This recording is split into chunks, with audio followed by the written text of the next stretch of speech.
All right, this is a continuation of lesson 1 for unit 3. In this video, we're going to talk about linear pairs. So looking at problems with linear pairs. So keep in mind that the word linear just means like a line.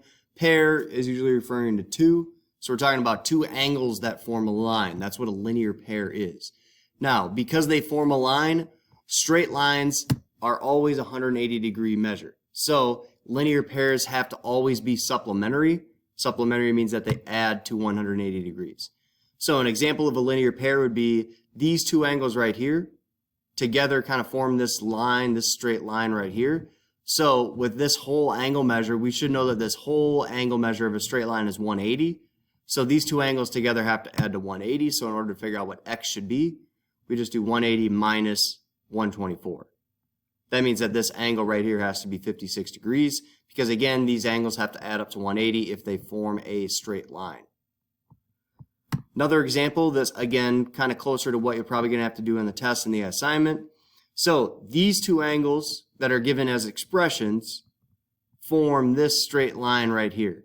So again, it's kind of the same deal where these angles form a straight line, so they have to be supplementary. That means that they have to add together to be 180 degrees. So the setup here would be 11x minus 15 plus 5x minus 13. So you add these two angles together and you set it equal to 180 because these angles have to add up to 180. That's because they form a straight line. They have to be supplementary. So then we can combine like terms here. So we got 16x, 11x plus 5x. Negative 15 minus 13 is a negative 28. So we simplified the left side. Now we have 16x minus 28 equals 180. Add 28 to both sides. We'll have 16x equals 208.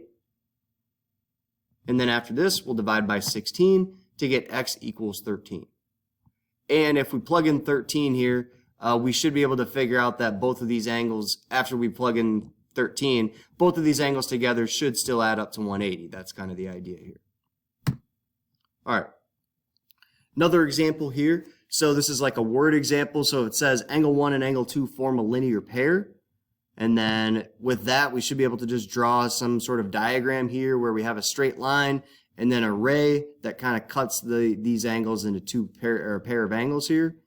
And then it says if angle 1 is 5x plus 9 and angle 2 is 3x plus 11. Again, it doesn't really matter where you put these, just so long as that you put them as a kind of linear pair. So these two angles together form a straight line. This diagram is just mainly meant to help you kind of visualize the problem here. But again, we should know that if they form a linear pair, they have to be supplementary. So we're just going to take these expressions, add them together, and set it equal to 180. So we do 5x plus 9 plus 3x plus 11 equals 180.